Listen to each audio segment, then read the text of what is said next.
Hello friends, இன்னும் உங்கள் serial next episode review பார்க்கலாமாங்க. எங்கள் சேதுவும் தமிழ்ச்செல்வியை நம்ம எப்படி மன்னிப்பு கேட்டு அவளை மன்னிக்க வைக்கிறது அப்படின்னு சொல்லிட்டு யோசிச்சுக்கிட்டு இருந்தாலுமே கருப்புக்கிட்டையும் இங்கே தனத்துக்கிட்டையுமே கேட்டுக்கிட்டு இருக்காங்க.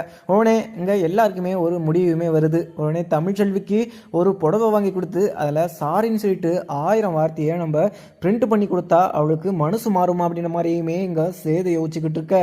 இந்த ஐடியா கரெக்டான ஐடியா, இது எல்லாருக்குமே தேவைப்பட வேண்டிய ஒரு விஷயமா இருக்குது அப்படிங்கிற மாதிரியுமே இங்கே நடேசன் சொல்லியிருப்பாரு. அதுக்கப்புறம் சேதுவும் இந்த ஒரு விஷயத்த எக்ஸிக்யூட் பண்ணலாம் அப்படின்னு சொல்லிட்டு முடிவு எடுத்திருப்பாரு. அதுக்கப்புறம் இங்க தனமும் இங்க வீட்டுக்கு வெளியே உட்காந்து அழுதுகிட்டு இருக்காங்க. உடனே இங்க தமிழ்ச்செல்வியும் எதுக்காக அழுதுகிட்டு இருக்க அப்படின்னு சொல்லிட்டு கேட்குற போது இங்க தனமும் அக்கா என்ன ஐஸ்வர்யா என்னை அடிச்சிட்டாக்கா அப்படின்னு சொல்லிட்டு அழுதுகிட்டே சொல்லிட்டு இருக்காங்க. அதுவும் இல்லாமல் அவளுக்கு வக்காலத்து வாங்கிட்டு இங்கே சித்ராவும் என்ன கை நீளுது, நீ ஒட்டிட்டு வந்தவ தானே, இந்த வீட்டை விட்டு நான் தோறித்துருவேன், இது மாதிரிலாம் பண்ணிக்கிட்டு இருந்தேன் அப்படின்னு சொல்லிட்டு சித்ராவுமே என்னை திட்டிட்டு போயிட்டாங்க அப்படின்ற மாதிரியுமே தமிழ்ச்செல்வி கிட்ட சொல்லிட்டாங்க. தமிழ்ச்செல்விக்கு பயங்கர கோபமாக தான் இருக்குது. ஆனால் கோபமாக இருந்தாலுமே இந்த விஷயத்த அப்புறம் பார்த்துக்கலாம் அப்படின்னு சொல்லிட்டு இங்கே தமிழ்ச்செல்வியும் தனத்துக்கு சமாதானம் சொல்லி அங்கே உழையுமே கூட்டிகிட்டு போயிடுறாங்க. அதுக்கப்புறம் சேதுவும் அந்த புடவை பிரிண்ட் பண்ண கடைக்குமே போயிட்டுருக்காரு. அதுக்கப்புறம் தமிழ்ச்செல்வியும் சேது மேலே ஏன் இவ்வளோ கோபமாக இருக்கீங்க அப்படின்னு சொல்லிட்டு எல்லாருமே யோசிச்சுட்டு இருந்துப்பீங்க.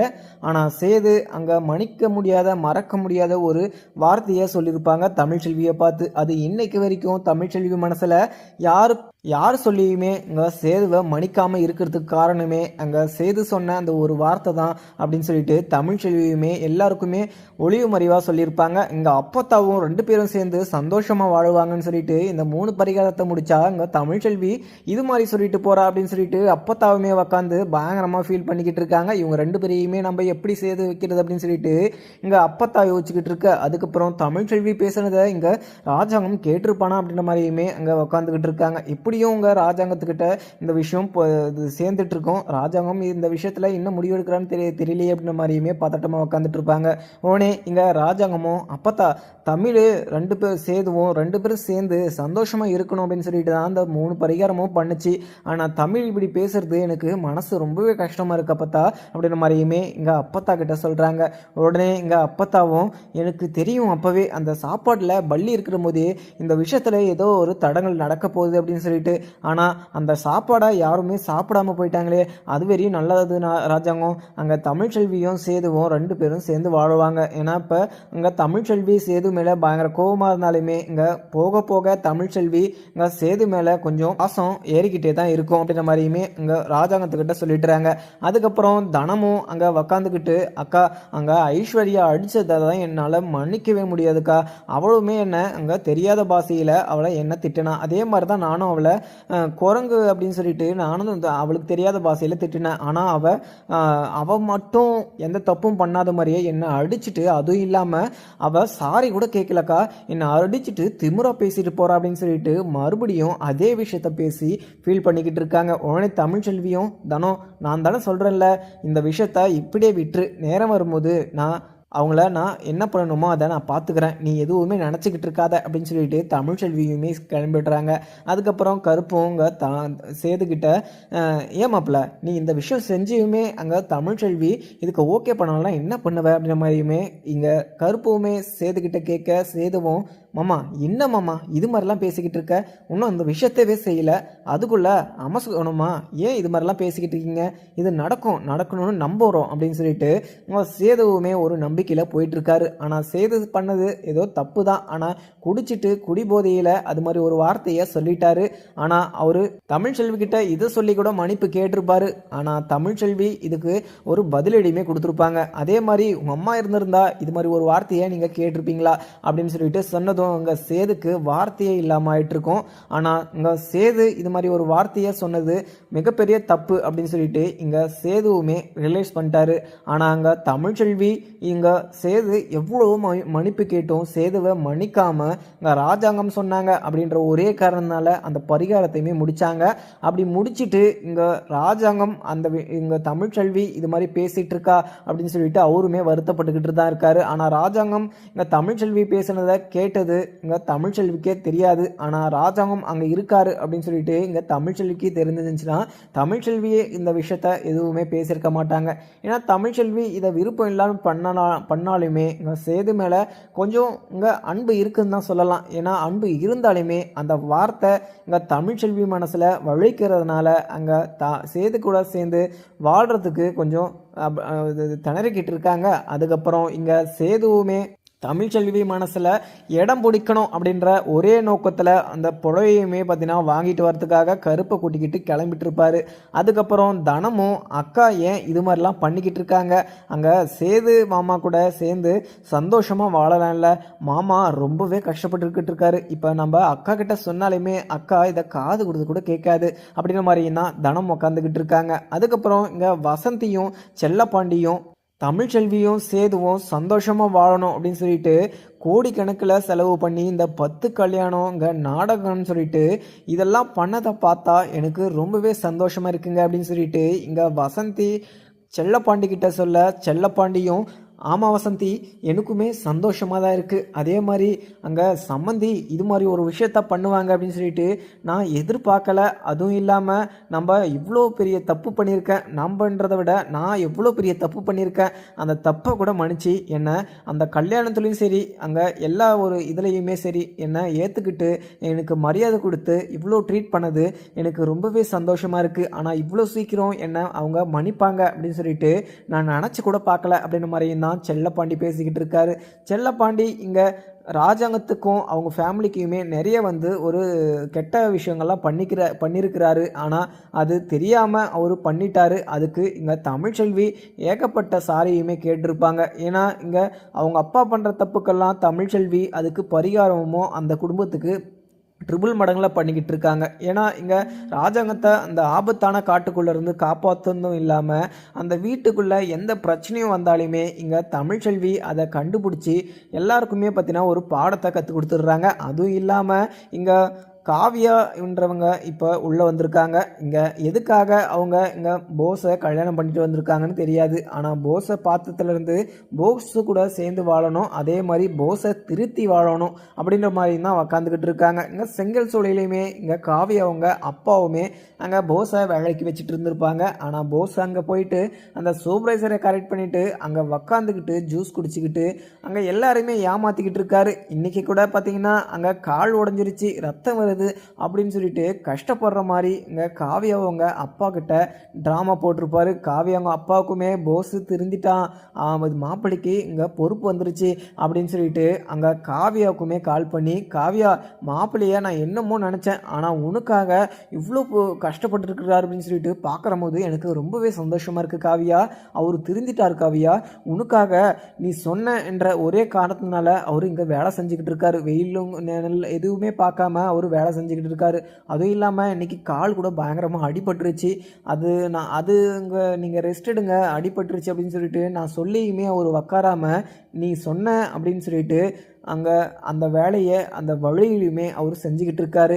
நீ அது மாப்பிள்ளை கூட சேர்ந்து வாழ்கிறது எனக்கு சரின்னு படுது. ஏன்னா மாப்பிள்ளையுமே இப்போ உனக்காக இவ்வளோ பெரிய வேலையெல்லாம் செய்ய ஆரம்பிச்சிட்டு இருக்காரு. ஏன்னா அவர் வசதியாக இருந்தவர், ஆனால் உனக்காக இங்கே கல் தூக்கிக்கிட்டு இருக்காரு. நீ யோசிச்சு கூட சொல்லு, இங்கே இப்போவே சொல்லு அப்படின்லாம் சொல்லலை, நீ அவர் கூட சேர்ந்து வாழ முடியுமா முடியாதான்னு சொல்லிட்டு நீ யோசிச்சு கூட சொல்லு அப்படின்ற மாதிரியுமே காவியா அவங்க அப்பா கட் பண்ணிடுறாங்க. உடனே இங்கே காவியாவுக்கு கொஞ்சம் சந்தோஷமாகவும் இருக்குது. உடனே சின்ன வயசுலேருந்து எவ்வளோ திருட்டுத்தனம் பண்ணியிருப்பாங்க, அவன் இப்போ உடனே திருந்திட்டான் அப்படின்னு சொல்லிட்டு அவங்க அப்பா சொல்கிறத கேட்டால் என்னால் நம்ப முடியலையே, பார்க்கலாம் அப்படின்னு சொல்லிட்டு தான் இங்கே காவியாவுமே உக்காந்துக்கிட்டு இருக்காங்க. அதுக்கப்புறம் இங்கே போஸுமே அங்கே காலுக்கு கட்டு போட்டுட்டு நடக்க முடியாமல் ஆக்ஷன் கொடுத்துட்டு வந்துக்கிட்டு இருக்காரு. உடனே இங்கே காவியாவுமே மாடியிலிருந்து அங்கே போஸுவை பார்க்குறாங்க. போஸ் நொண்டின்னு வரதை பார்த்த காவியாவும் ஒருவேளை இவன் திருந்திட்டு இருப்பானோ அப்படின்னு சொல்லிட்டு காவியாக்கே கொஞ்சம் அங்கே போஸ் மேலே கொஞ்சம் நம்பிக்கையுமே வருது. ஆனால் போஸ் இவ்வளோ பெரிய திருத்தனத்தை பண்ணியிருக்கான் அப்படின்னு சொல்லிட்டு காவியாவுக்கு தெரிய வந்துச்சுன்னா இந்த 6 மாதம் தண்டனை 1 வருஷமாக மாறிடும். ஏன்னா காவியாவும் அங்கே போஸ் கூட சேர்ந்து வாழணும்னு தான் மனசில் நினச்சிக்கிட்டு இருக்காங்க. ஆனால் இங்கே போஸ் பண்ணுறதெல்லாம் பார்த்தா போஸ் பண்ணுறது கடைசியில் இங்கே காவியாவுக்கு தெரிய வந்துச்சுன்னா போஸ் நிலைமை தான் இங்கே நாசமாக போகும். அதுவும் இல்லாமல் இங்கே ஈஸ்வரி சித்ரான்னு சொல்லிட்டு இங்கே போஸோட வாழ்க்கை நல்லா இருக்கணும், காவியா சொல்கிறதெல்லாம் போஸ் கேட்கணும், காவியாவோட பணமெல்லாம் நாம் ஏமாற்றணும் அப்படின்ற மாதிரி தான் நினச்சிக்கிட்டு இருக்காங்க. அதுவுமே பார்த்தீங்கன்னா கடைசியில் இவங்க நினச்சிட்டு இருக்க தான் வேண்டும். ஏன்னாங்க இந்த கல்யாணத்திலே எல்லாமே வரும், கார் வரும், நகை வரும் அப்படின்ற மாதிரிலாம் எக்ஸ்பெக்ட் பண்ணியிருப்பாங்க. ஆனால் இப்போ அந்த ஒரு விஷயம் கூட அவங்க எதுவுமே அனுபவிக்கல தான் சொல்லலாம். அதே மாதிரி தான் இந்த விஷயமும் அவங்க காவியா சொல்கிறதெல்லாம் கேட்கணும், அதே மாதிரி நடந்துக்கணும் அப்படின்ற மாதிரியுமே அவங்க சொல்லிட்டு இருப்பாங்க. ஆனால் கடைசி வரைக்கும் இவங்க இது மாதிரி பண்ணுறதுனால கடைசி வரைக்கும் இதே மாதிரி தான் போஸ் இருக்கணும் அப்படின்னு சொல்லிட்டு தான் இங்கே காவியா சொல்லுவாங்க. ஏன்னா காவியா இங்கே போஸ் திருந்திட்டான் அப்படின்ற மாதிரி ஒரு மைண்ட் செட்டில் வந்தாலுமே ஆனால் இங்கே போஸுவை நல்ல தீர விசாரிச்சுட்டு தான் அங்கே போஸு கூட சேர்ந்தே வாழ்வாங்க. ஏன்னா போஸு அவ்வளோ பெரிய திருட்டுத்தனம், ஃப்ராடுத்தனம், ஏமாத்துத்தனம் எல்லாமே பண்ணிட்டு இவ்வளோ கூடிய சீக்கிரம் அவன் திருந்துவான் அப்படின்னு சொல்லிட்டு எனக்கு நம்பிக்கையே இல்லை அப்படின்னு சொல்லிட்டு யோசிச்சு தான் உக்காந்துக்கிட்டு இருக்காங்க. அதுக்கப்புறம் போஸும் நொண்டிக்கிட்டே வர உடனே இங்கே ஈஸ்வரி சித்ரான்னு சொல்லிட்டு போஸு இன்னாச்சு காலுக்கு அப்படின்ற மாதிரியுமே கேட்குறாங்க.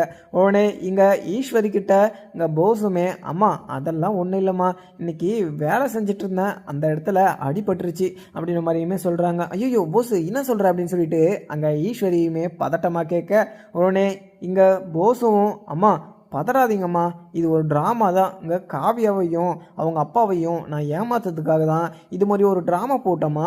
அங்கே என்னால் வேலை செய்ய முடியலம்மா, ஒரு நாளைக்கு 3 லோடு ஏற்றணும், அதெல்லாம் என்னால் ஏற்ற முடியாதுமா அப்படின்ற மாதிரியுமே இங்கே போஸ் சொல்கிறாரு. உடனே இதை கேட்ட இங்கே ஈஸ்வரியும் போஸு நீ வேற லெவலடா, ஆனால் நீ போட்ட ட்ராமாவில் நானே அது ஆச்சரியமாக பார்க்குறேன் உன்னை, நீ இப்போ தாண்டா ஒழுங்காக கரெக்டாக இப்போ ஒரு முடிவு எடுத்திருக்க, இது மாதிரி தாண்டா அவங்கள ஏமாற்றிக்கிட்டு இருக்கணும், நான் உன்னை கஷ்டப்படு அப்படின்னு சொல்லிட்டு நான் ஃபுல் டே பார்த்தீங்கன்னா பட சொல்லலை, ஆனால் இது மாதிரி ஒரு ட்ராமாலாம் போட்டேன்னா கூடிய சீக்கிரம் உங்கள் காவியா மனசுலையும் அவங்க அப்பா மனசுலையும் நல்ல ஒரு பேரை நீ சமாளிச்சிருவ அப்படின்னு சொல்லிட்டு இங்கே ஈஸ்வரி சொல்லிடுறாங்க.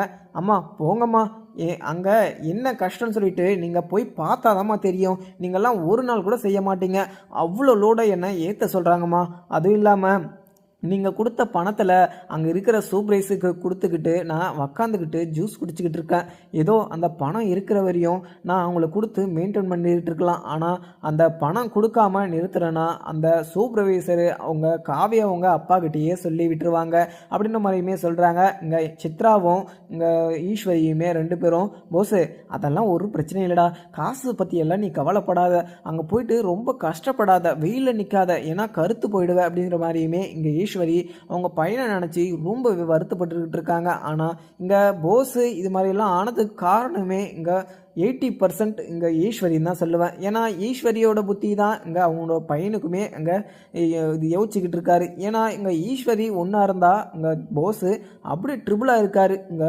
ராஜாங்கத்தை வந்து என்ன பண்ணுறேன் பாரு அப்படின்ற மாதிரியுமே அங்கே போஸ் நினச்சிட்டு இருந்தாலுமே ஆனால் ராஜாங்கத்தை ஒன்றுமே பண்ண முடியாது. ஏன்னா இங்கே தமிழ்ச்செல்வி இருக்கிற வரையும் ராஜாங்கத்தை யாருமே ஒன்றுமே பண்ண முடியாது. ஏன்னா உங்களுக்கு எக்ஸாம்பிள் சொல்லணும்னா அங்கே ஹாஸ்பிட்டலில் இங்கே போஸுமே அங்கே கத்தி எடுத்துகிட்டு போயிட்டு ராஜாங்கத்தை கொலை பண்ண முயற்சி பண்ணியிருப்பார். இங்கே தமிழ்ச்செல்வி தான் அங்கே போஸுக்கிட்ட இருந்து இங்கே ராஜாங்கத்தை காப்பாற்றிருப்பாங்க. அந்த விஷயமே இங்கே யாருக்குமே தெரியாது. அதுவுமே தெரிய வந்துச்சுன்னா ராஜாங்கம் இந்த போஸை இந்த வீட்லேயே இருக்க விட மாட்டாங்க. அதுவும் தமிழ்ச்செல்வி இந்த வீட்டில் 2 டைம் இங்கே ராஜாங்க உயிரை காப்பாற்றி வச்சிட்ருக்காங்க. அங்கே இந்த விஷயத்த இங்கே எப்போ தான் இந்த உண்மையை இங்கே ராஜாங்கத்துக்கிட்ட தமிழ்ச்செல்வி சொல்லுவாங்கன்னு தெரியல. ஆனால் அங்கே சித்ரா பண்ண வேலையெல்லாம் அவங்களுக்கு யோசிச்சாவே அவங்க கோவம் வந்து இது மாதிரி ஒரு விஷயத்தெல்லாம் சொல்லலாம். ஆனால் தமிழ்ச்செல்வி அந்த மனசோட இல்லை. ஏன்னா அவங்கள மாதிரியே நாமளும் இருந்தாங்கன்னா நம்ம அவங்கள ஆயிடுவோம் அப்படின்றதுனால அங்கே தமிழ்ச்செல்வியுமே நேரம் வரும்போது பார்த்துக்கலாம் அப்படின்ற மாதிரி தான் இருக்காங்க. ஏன்னா எந்த ஒரு விஷயத்துலையுமே பொறுமை இருக்கணும்னு சொல்லுவாங்க. அந்த ஒரு பொறுமையை இங்கே தமிழ்ச்செல்வி கிட்ட பார்க்கலாம். தமிழ்ச்செல்வி எந்த ஒரு விஷயம் செஞ்சாலுமே எதுவுமே எல்லாமே யோசிச்சு தான் பண்ணுவாங்களே. அதே மாதிரி தான் இங்கே அப்பத்தாவும் தமிழ்ச்செல்வி சேது நல்லா இருக்கணும் அப்படின்னு சொல்லிட்டு அந்த அப்போ வந்து தமிழ்ச்செல்வி சேதுவை ஒன்று சேர்த்து வைக்கணும்னு சொல்லிட்டு நிறைய ஒரு முயற்சி அந்த ஒரு முயற்சியெல்லாம் பண்ணியிருப்பாங்க. ஆனால் அந்த முயற்சிக்கு அப்புறமும் அவங்க சேர்ந்து வாழலை அப்படின்னு சொல்லிட்டு இங்கே அப்பத்தான் நினைக்கிற போது மிகப்பெரிய கஷ்டமாக தான் இருக்குது. அதுவும் இல்லாமல் கருப்பு கிட்ட சொல்லி 2 டிக்கெட் புக் பண்ணி கோயிலுக்கு, இது இங்கே படத்துக்கு, இங்கே எல்லாமே பார்த்தீங்கன்னா பிளான் போட்டு வச்சுருந்தாங்க. ஆனால் இதெல்லாம் வேணாம் அப்படின்னு சொல்லிட்டு உதறி தள்ளிட்டு போயிட்டாங்க தமிழ்ச்செல்வி. ஆனால் தமிழ்ச்செல்வி மனசை எப்போவுமே போல் இங்கே சேது எப்பவும் மனசு மாற வைக்கணும் அப்படின்றதுனால புடவையுமே வாங்கிட்டு வரத்துக்கு போயிருக்காரு. அதுவும் இல்லாமல் சேது கருப்புன்னு சொல்லிட்டு அந்த பிரிண்டிங்குமே முடிச்சுட்டு அந்த புடவையுமே வாங்கிட்டு வரும்போது யோசிச்சுக்கிட்டே வந்திருக்காங்க.